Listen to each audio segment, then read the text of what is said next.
TB के diagnosis के लिए एक तो होता है लेटेंट टीबी, जो मैंने आपको बताया कि मरीज, पिछली वीडियो में मैंने आपको बताया था कि मरीज अगर कह रहा है कि मेरा कोई डायरेक्ट सोर्स नहीं है तो मुझे टीबी कैसे हो सकती है, उसको लेटेंट टीबी है। और अगर वो साथ साथ ऑर्गन ट्रांसप्लांट का पेशेंट है या किडनी पेशेंट है या डायलिसिस का पेशेंट है, तो अगर उसको लेटेंट भी है तो उसको टीबी का इलाज शुरू कर देना पड़ेगा। सिर्फ 3 महीने के लिए 2 गोलियां और अगले 6 महीने 1 गोली, सिर्फ यानी 9 महीने के लिए आपको सिर्फ गोलियां खानी पड़ती हैं। 6 महीने तो सिर्फ 1 गोली खानी पड़ती है, लेकिन इलाज करना पड़ेगा क्योंकि वो एक हाई रिस्क पेशेंट है।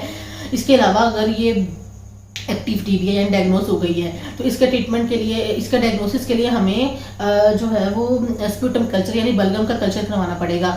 बलगम के कल्चर के लिए क्या होगा, अर्ली मॉर्निंग सैंपल ज़्यादातर लिया जाता है बलगम का। उसके लिए या तो हम इसकी स्टेनिंग करते हैं या इसका कल्चर करवाते हैं लेबॉर्ट्री में।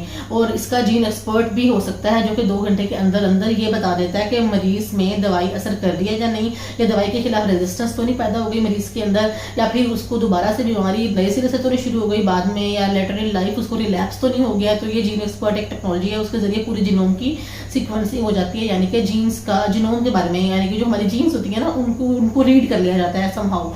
और हमारे जो ट्रीटमेंट है इसका, वो स्टैंडर्ड ट्रीटमेंट होता है 6 मंथ्स का।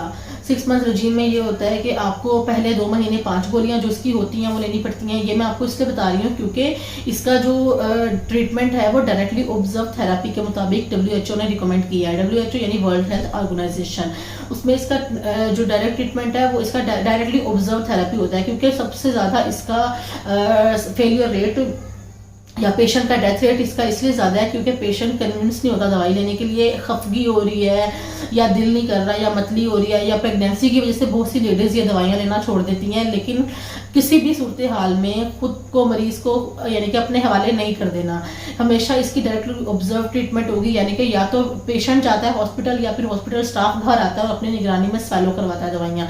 और जो दूसरा प्रेगनेंसी या प्रेगनेंसी में भी इसकी पहले 2 दवाइयाँ आप ले सकते हैं थ्रू आउट प्रेगनेंसी, जो आपके यानी कि शुरू के पूरे 9 महीने भी ले सकते हैं, इनका कोई साइड इफेक्ट नहीं है। लेकिन जो इसकी बाकी की जो 3 दवाइयाँ होती हैं उनका साइड इफेक्ट है। नाम मैं दवाइयों के इसलिए नहीं बता रही ताकि आप खुद से डॉक्टर न बन जाए, हमेशा अपने डॉक्टर से ही प्रिस्क्राइब करवाएं नुस्खाने। लेकिन बताने का मकसद ये है कि प्रेगनेंसी में इसकी दवाइयाँ छोड़नी नहीं है, और लैक्टेशन में तो सारी दवाइयाँ ही ले सकते हैं, यानी कि ड्यूरिंग ब्रेस्ट फीडिंग इसकी कोई भी दवाई छुड़वाने की जरूरत नहीं है।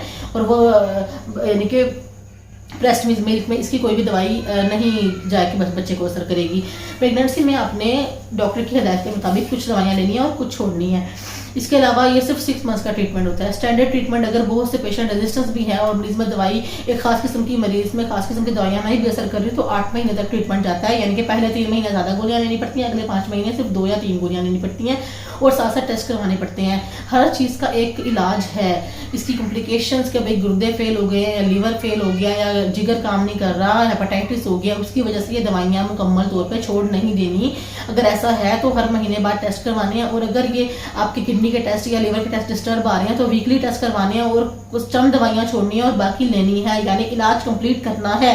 बताने का मकसद ये है कि इलाज को बिल्कुल भी मरीज के हवाले नहीं कर देना, उसके अपने इलाज को, क्योंकि इसकी दवाइयाँ ज़रा सख्त होती हैं और पेशेंट्स नहीं लेते इसकी वजह से। क्योंकि मेरी अपनी मदर की डेथ इसी वजह से हुई थी कि उन्होंने इनकी दवाइयाँ नहीं ली थी और उनकी प्रेगनेंसी भी थी, और वो यही सोचती रही कि शायद प्रेगनेंसी में बच्चे को ये दवाइयाँ असर करेंगी, लेकिन ऐसा नहीं है क्योंकि हमारे यहाँ अवेयरनेस नहीं है, लोग इस चीज़ पे वीडियो बनाते नहीं हैं।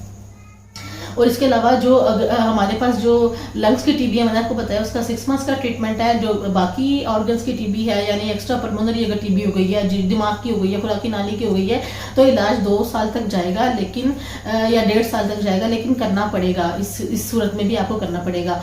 तो इसका ये सब कुछ है टीबी का। और सबसे इम्पोर्टेंट इसका बस पेशेंट को कन्विंस करना और उसका फॉलोअप करना है कि किस तरह से पेशेंट दवाई ले रहा है, और इसको अगर वीकनेस हो रही है मल्टीविटामिन 7 डॉक्टर देते हैं, दवाई को छोड़ना नहीं है बिल्कुल भी। बहुत शुक्रिया, मिलते हैं अगली वीडियो।